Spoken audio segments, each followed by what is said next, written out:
wetandikidde olunaku olwaleero mwebale nnyo kubanga muzze ku press conference ya munnaffe John Black oba muyite John Kasada omwana enzaalwa y'ejjinja wali straight up ng'olunaku olwaleero ekitulese wano olunaku olwaleero clearing up the air era nga waliwo voice notes ezimu za voice notes abamu bakifunye mu ngeri y'amasimu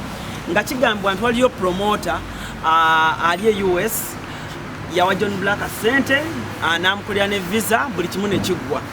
era nga eŋŋambo ezibadde zitambula nti John Black olwamala omukolera ebyo ne bamugamba date ey'okujja teyalabikako ate n'ayongeza sente kwegamba mu bumpimpi twali kiyise okukumpanya nti alinga eyabakumpanya ate nga bamukolera ku visa Abamerika ne bamukoleramu visa ya myaka oba gyali ku so oluvannyuma lwa John Black obutalabikako amawulire ne gongera ne gawandiika nga ye asirise olunaku olwaleero John Black avuddeyo atutegeeza ku nsonga ezo kituufu omusajja mukumpanya kituufu abasajja bamukolera visa n'atalabika era abasajja abo tebakomyawo ne bagenda mu maaso ne bagenda ku embassy ya America ne bategeeza nti John Black musazeemu visa ye ne bamenya ensonga zaabwe ABC ebitayisiza bulungi John Black has a brand ne bafaani be abalala social media tukimanyi bulungi nnyo nti gye gimu ku mikutu emyangu egy'okukozesebwa okwonoona image y'omuntu because abantu b'oku social media bo balinda nnyo ebintu ebyonoonese so olunaku olwaleero lunaku lwa balaza tuli wano ku rock bar John Black wagenda okuba nga akiralinga up the air kituufu visa bagisazizaamu kituufu akatabo ke bakasazizaamu batugambye bamubaniza emyaka 10 so bingi nnyo batugenda okuba nga tumanya olunaku olwaleero birimu ku byazze okuba nga atugamba John Black TV nyingi nnyo bloggers bangi nnyo buuza ku ggwanga otubuulire kumanya oli fayini yamize it's fayini oba muli fayini yaja njagala kumanya oli fayini nze kuba naddero kulinnya traini oyo basi nkwagala abiri ebyalagiddwa omuba ibe mbagala abiri ebyalagiddwa all my friends ijise bali obugero balibeera bagitanga nga tugenda mu so buddy yeah boy what are my people are you doing on the Mr. John Black African boy aka Kasada John mbebaza nnyo mbebaliza ddala okumbeerera buli kintu mwebala okumpagira n'okunsupportinga era mbayozaayeza n'okuliko omwaka omukadde zabwe muligo okusosa okwapiyalinga ku TV kuno omwaka ensonga endeese wano mu maaso gammwe leero nze kiriyalinga eya ku bigambo ebadde byogerwa nti John Black yakumpanya promota omu gwe bayita promota Beka gamazima ebyo ebintu byonna mbimanyiiko ebya promota era sigenda kubyegaana naye engeri gyabibatuusizaamu nga mu abantu ngeri nkyamu nnyo ngeri nfu agezaako kunvunza agezaako kunnyonoona agezaako kunsuula kyekintu ekitali kirungi kubanga yakinze si kyekyali ekiruubirirwa kyange njukira omwaka gwe tuvuddemu yali September nga sinana kukola concert yange ya John Black live in Ayabas concert September nfune simu okuva omwami gwe bayita Saimo akola ku TVM wano mu ggwanga Saimo nantukira n'agamba John Black mbadde nawo ba promoter mbadde njala okolereko mu America show negenda beerayo mu October mwaka ki owa 2019 tuli mu 2020 owa 2019 Saimo n'agamba John Black emirimu gyange gireeta naye ogoba nnyo emirimu gyange n'engamba Saimo engeri gyali nti musajja ali mu industry fenna tugoba kye kimu twagala kukola kifuna kwabwe yaleeta omulimu aba ayagala funa okitegeera nange nkola mba njagala funa engamba Saimo this time round sigenda kudisappointinga abasajja baleete sobola okuba nga tukola Saimo September onga gwako zikira twasikana na musaluni ekansanga owa Samide Baba nali ngeze kukola nviri Saimo Kingsgate Saimo najja n'omwami bamuyita Christopher yali asindikiddwa okusobola okuba nga nyambako ku mpapula ngobera kweyo visa kuba promoter yagamba nti agenda kunyamba ofuna B1 B2 ofuna B1 B2 eba yabalambuzi ziba myaka 2 okitegeera nga woyagala nga ofunye omulimu ogenda kubuuka bubuusa ofume mu ggwanga nti yamu America tukwetaaga nti okay kanzije naye eyo si yaba performance tokkirizibwa ku performinga eyo visa ebanga yabalambuzi era ogenda nga mulambuzi oba businessman ogenze kukola business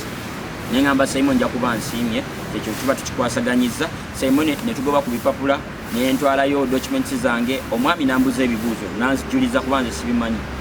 weyanzijuliza tugamba izaawo nno nga kati tuli nga tugenda yingira October atandika nembuuza Saimo kubanga kati bangamba bagenda bigo bakodde ndi bagenda kungamba ddi bagenda embassy egenda baweereza email diwe nino genda okola ki ogenda okwapplyinga kati ennaku ziyitawo tuyingira October naye nga nenkuba akasimu abasajja bakomawa Saimo nangamba lindako abasajja bakya processing bakola ku invitation bakomawa lindako abasajja bali mukola invitation lwali olwo ne bankubira essimu ne bangamba baweereza email era ogenda mu October oba ennaku z'omwezi sizijjukira bulungi kigenda baliba naye nagenda mu October ate nga ne shows ezo zaaliyo mu October zaali ennaku z'omwezi nga 26 25 26 27 era promoter yangambirawo nangamba ezo ennaku zimyuse zimpe ngenda kutwalawa mu America nengamba tewali buzibu kati ngenda ku embassy okusobola okuba nkwasaganya ebintu ebyo ogenda okuteekayo ntwalayo ebyo kati bagenda kumpa ntwalayo akatabo kati embassy yampa bangamba lwendina okuddayo okola interview bampanga 10 December jukira sheri yoddi 26 di October tumubuuse tuyingidde November yo America agambe bino byolese ngenda kuwa ki ogenda kujja okola interview ennaku z'omwezi nga mmeka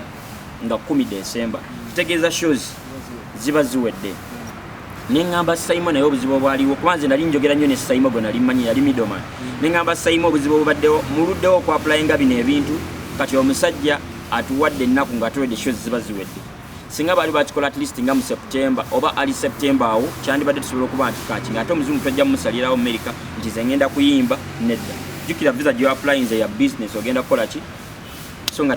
Saimo nangamba tukole ki tugumiikirize shows tuzireke ez'essatu tulinde visa esooke ekomewo ne mugamba Saimo siganye naye ba promoters bangi abadde bankubiranga amasimu nga baagala ennaku ezo 26 27 28 olunaku ekimu ku kivulu kyalina okuperformyako ne star performance ekivulu kya Pato ranking bwe yajja e Kampala recently manda bangane mbulanga abamu nalimu naye sa performinga because nali mbazo bagamba bannaye ngenda America nasuwa ebivulu bingi I lost more than 15 million nga netekitadde ekivulu kya America naye ensobi yali wani ensobi yali ku Saimo ne ba promoter abalwawo ku applyinga visa kati ntuka nga America nyongedde nengambye niwe tewali buzibu kangumiikirize kaninde kati tuli mu October nyingidde nyingira November netegera kivulu kyange kya Airbus live in John Black live in Airbus concert ensonga kulwaki abayimbi tukola ebivulu ebituyambako okuliftinga brand yo n'okunyweza oyinza okuba nti tosobola kujja ssente mu ebyo ebivulu byoba otegese naye ebivulu ebikuwa amaanyi bisaana okukwendosinga ba brands ez'enjalo zogamba kati ono muyimbi sokola naye because atulaze nti w'amaanyi atulaze nti abantu bamwagala so business zijja owagundi nakuba akasimu mbadde njagala nnangire gundi yange owagundi nakuba akasimu mbadde njagala nnangire gundi yange engeri yokka gye sobola okkifunamu si concert ogenda kujjamu ssente era nebaza abawagizi mwenna mwambeererawo ekivulu kyagenda bulungi ebivulu byange byonna byagenda bulungi kakati twali mu November awo biwedde byonna nyingira December jukira bangambe ennaku z'omwezi nga 10 lwe mba nzina okuddayo ennaku z'omwezi nga 10 zaatuuka nengenda ku embassy ya America omusajja nangamba nambuza ogenda wa ne mugamba nti ngenda America nangamba ebitundu nti ngenda beera Boston baali bansindikidde ne location wengenda beera n'omusajja yali ampeereza invitation yali muzungu bamuyita Lutimbert Oridian kati nangamba okay nangamba naye no visa nangamba okola kinga gwe ne mugamba ndi muyimbi nangamba omwezi ofunanga sente mmeka ne mugamba omwezi funayo oyina bagamba sente eziraga nti togenda kufuuka liability mu nsi yawe oyina balaga nti oli kubawo bagambye ogenda kukola businesses ne mugamba omwezi nfuna miliyoni 3 nfuna miliyoni 4 nagamba okay nangamba John Black nagenda nalinoonyako n'akakasa n'ategeera nti ndi muyimbi nagamba okay nagamba eno visa gye tuli mu kuwa si ya kuyimba okujjako ogenda yimbira bakyali baawo mu nju nga muli awo mukirinde batokkirizibwa fuluma ogenda kukola sente kuyimba ne mugamba nti manyi nanga Omumerika yakugambirawo aba agikuwadde akugambirawo aba tagikuwadde era akugambirawo yangamba Kasada John tukuwadde visa B1 B2 era nagendayo ku Monday nga sawa zino lwe lili Monday nagendayo ku Monday nangamba komawo ku Friday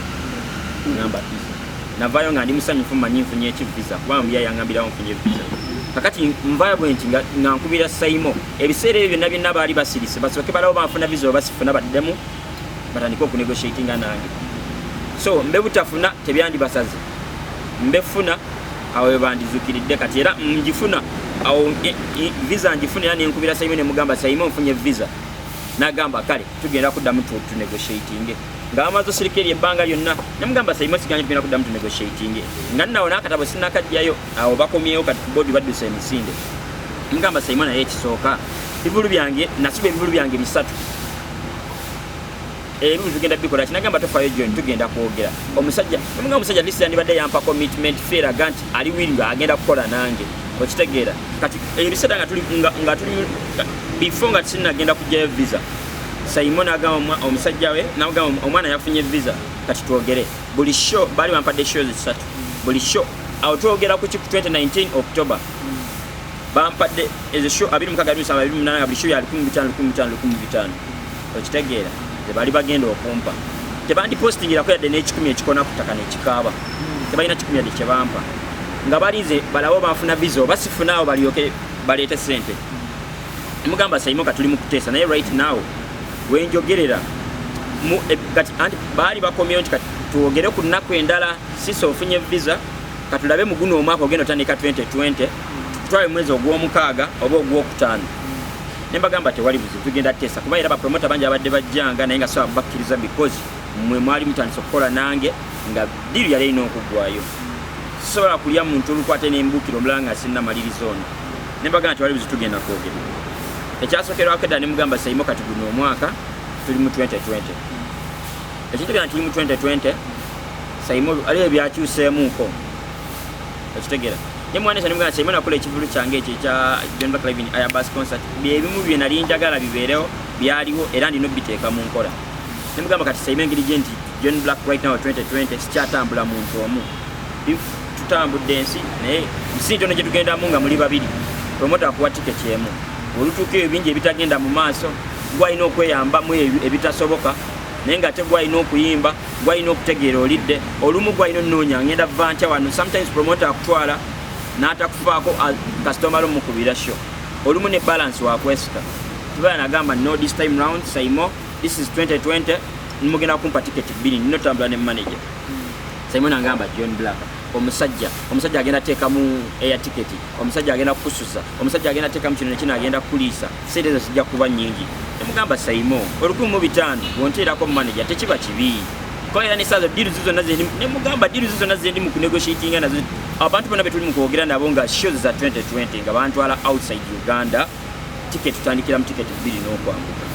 naye sigenda mu ngomu nangamba John nemugana yabala bali mu kisobera yabala bali mu kukkiriza naye lwakubanga Simon twali already tutandise twali tutandise okulima ku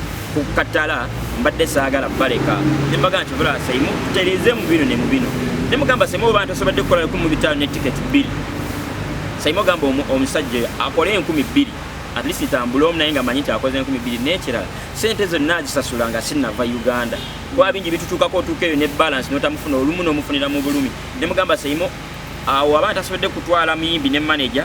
akole 1200 ebyo nkisoogera nti njogera nga John Black nedda twali ne management twamuyita ku offices zaffe ekireka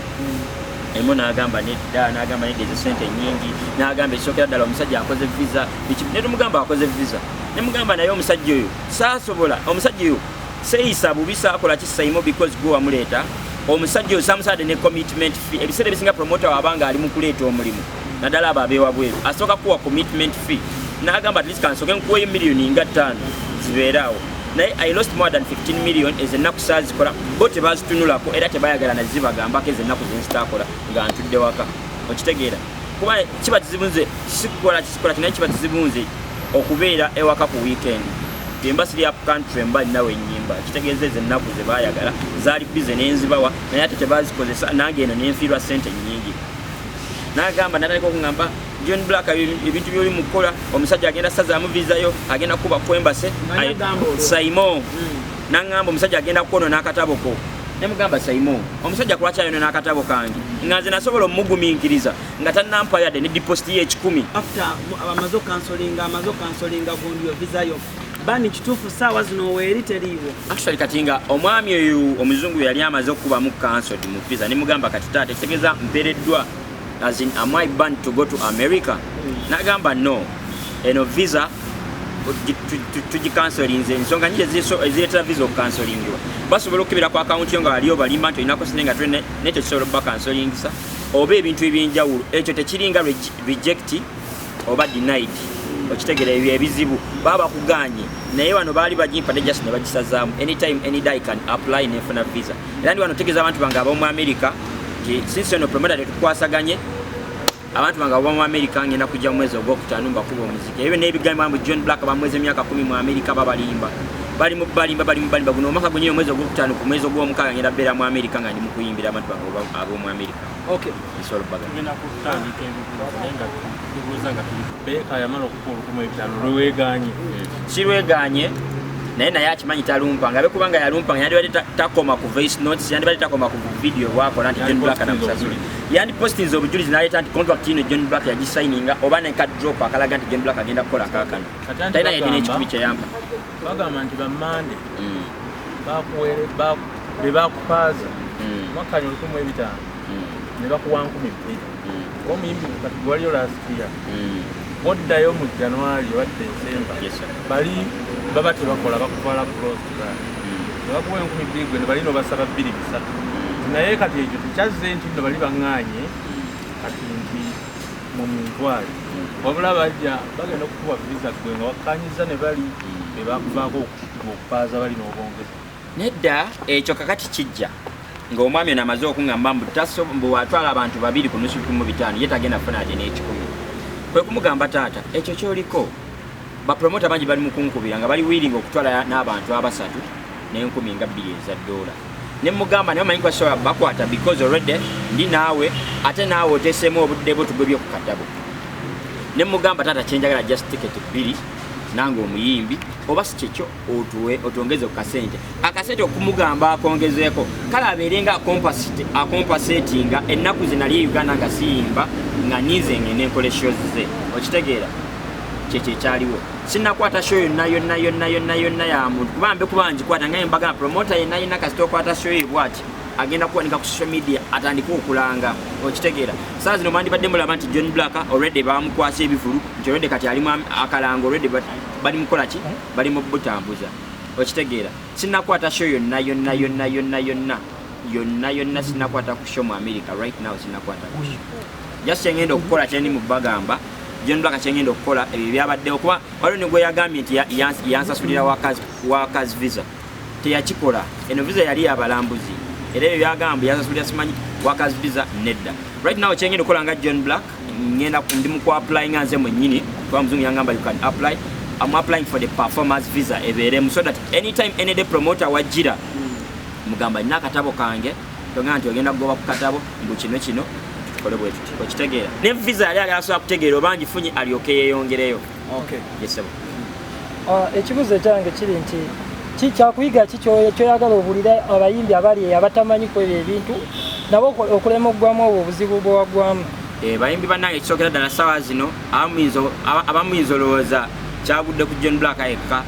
naye nenkya naawe kijja kukugwako kuba promoter ono nze sijja kujjayo ebyo naye promoter ono era yali ayagala ono promoter mwennyini era waliwo omuyimbi gwe yali ayagala okukola bino byennyini byankoze naye lwakubanga ebyo tebinkwatako naye kati ngenda onoonyereza nga ye promoter atafa ku bayimbi atuuse eri kasita afunye ezize ye ayeyongeddeyo naye kwe kulabuka ne ngamba awo ntambula ne manager at least manager yananwanira naye abawagizi bange benyi bengenza okuyimira balaba ndi eno neesika sirina wakusula neesika sirina motoka ezijja ku kifo neesika sirina nkuuma bintu byemanya at least obirawo ne manager ebimu nakuterawo akabegabega so bayimbi bannange mwenna kino guno omulama gutukwatako bangi tufeesinze bino ebizibu mubifeesinze naye nga muli eyo omusirise bangi temusasuddwa bangi bapromota bababbye mu ngeri eyo bapromota sibalinaako obuzibu naye abamu ku mmwe tebatuyisa bulungi so mbakoola mu kino ekintu bebereremu saa zino minzoloza kiri ku John Black yekka naye nenkya mujja kufulumira amawulire nga naawe kiri kugwe omuyimbi aliye so we just have to work together nga nze envuddeyo nenkiri yalinga air ne bannamawulire mwenna bamwe tebannakutuukira kuwa sente bambikubirako John Black Kasada omubuuze kituufu kiri kitya bannamawulire bangi nga bakyali bange kuba tuli mu industry yemu munnamawulire weetaaga omuyimbi yeetaaga munnamawulire mwe ba messenger abatwala message wakati w'omuyimbi ne fani gwa ngamba fani kyayagala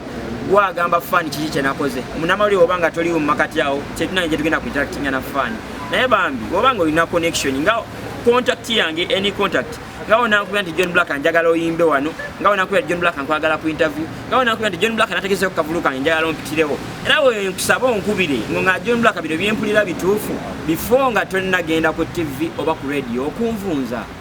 bambi